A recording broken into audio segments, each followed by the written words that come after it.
Financial wellness. Reach out to them for advice at 855-DON-GINO. And now back to your hosts, Don Getling and Gino Franti. Ryan House, Tamara House, and the amazing team at Hart Real Estate right here in Valencia, killing it. They are doing more transactions than most, which always gives you an advantage to figure out how to help more people. Then on top of it, they have a leasing company and Ryan's 15 years commercial background. Before we leave the commercial background, there's a very key factor that we didn't touch on in regard to the fact that there's only a 2% vacancy level for commercial property or 5% for retail. That means now it is the landlord's advantage in the negotiation process. So do you think that someone who needs to get into either retail or commercial should have representation on their side? You know what? Perfect intro, Don. I mean, the reality is in commercial real estate, you need to have, just like in residential, you have a party that can represent a tenant and a party that can represent the landlord. Oftentimes, tenants, business owners go directly to the landlords.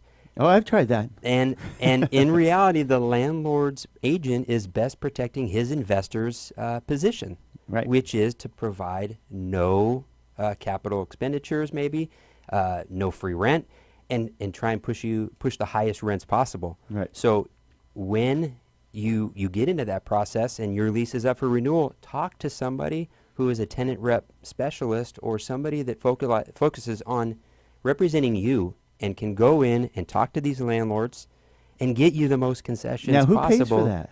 The landlords always pay for it, just like the seller pays the commission in a residential transaction. So it's no different than a resident. Everybody goes, "Oh, I should have a buyer."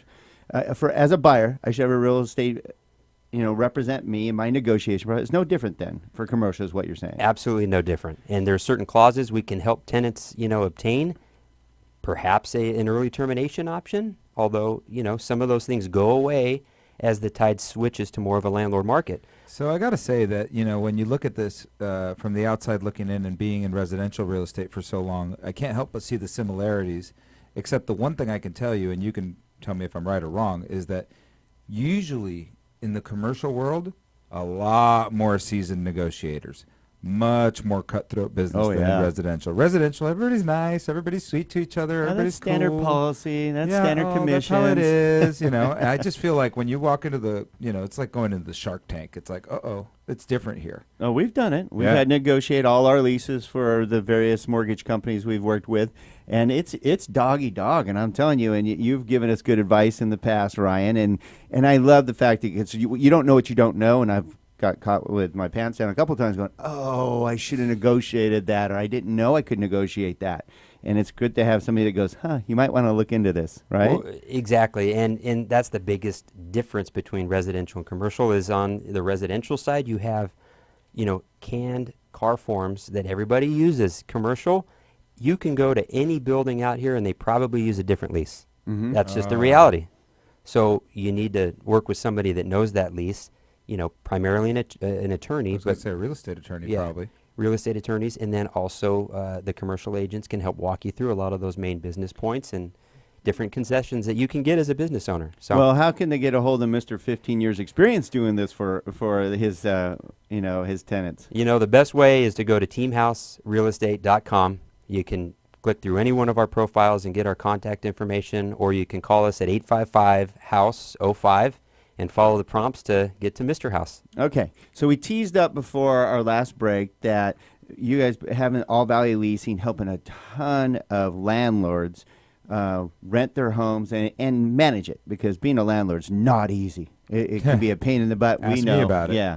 So it's nice that you guys also help out some of your investors and owners with renting out their properties. But also what was kind of nice is you were mentioning going, believe it or not, a lot of those people are selling right now, aren't they? You know what? They absolutely are, and it's a product of these investors not really knowing what the values are. And yes, everybody has tremendous access to online information, but being educated by the person that's representing your property on the management side, and us taking that consultative approach has really helped convert some of those management assignments maybe into sales lately. So yeah, I mean, you got to look at the opportunities right now. What a great time to do a 1031 exchange. and move from one investment property into a bigger investment property, especially if you Without didn't a have tax hit. not a tax hit, and All right. especially deferred, Deferred. right? Deferred Right. tax. And one of the things that's interesting about that is you could get more favorable financing than you did initially on your property because of what financing terms are today versus what they were a few years ago. And I know we touched a little bit on cash out refinances. Right now, if you're a landlord and you want to continue to leverage yourself further and acquire more property, what a great time to do a cash out refinance on your property. Freddie Mac just got a little bit looser on their standards, and Fannie Mae just got a little looser on their investor standards. And rates are amazing, Rates even are for amazing. investors. Lower than you would think. Probably Yep. lower than what you have now, like Gino said. Yep. And so you're able to leverage that. And maybe one of two things, right? I find that a lot of landlords don't have enough reserves. So if you're short on reserves, what a great time to just take a little cash out, put it in as reserves. If you have a lot of equity, why not take a little cash out, buy another property, and hold reserves for both? How about that? Yeah, I like bet it. you can help them with that, right, Ryan? You know what? Absolutely. I mean, we like I said, we really like to take that consultative approach and That's try awesome. and sit down and figure out and match up some of the properties in the market that are really pushing rents. See, that's why you guys And- are so successful, is that consultative approach. The same thing we do here at Skyline Home Loans. We don't just like, here's a 30-year fix. Well, there's so many parameters and things to look at based on their particular scenario, and I like that you guys do the same thing. I think that's why you guys are so successful. Thank you. And keeping in contact with your clients on a regular basis. How many agents do we talk to about doing Oh my that? God, huh? it's scary. Hey, how about communicating with your past clients and letting them know how much the values are worth and being there for them if they have questions? There's so much more. See, I was so interested as a landlord myself. I was engaged. You lost me at, you were talking about higher rents. So could you continue on that, Ryan? One more minute, guys. So and the biggest thing too, I would say, is I lost my train of thought. So sorry. Oh, well, that's like okay. you said, We'll give with you the a break lack so of you can- inventory, obviously rents are going to go up. Yeah. No, I mean, but what I was going to touch on was going back to staying in touch with past clients. yeah, Sorry. yes. And how important that is, because you know what? I just take the approach these days of just reach out. They may not need anything. You don't need to ask for a specific transaction. Just ask how they're doing. And you'd Heaven be forbid. very surprised on how far that goes. Well, you're there for them. A lot of times they may just have a nice, a question that you can answer without trying to sell them a thing. Heaven Exactly. forbid. All right. So, again, how can they go to hold the Ryan House and Team House with Tamar House and the whole team that handles commercial, leasing, buyers, sellers, marketing, social media, all that stuff that you want?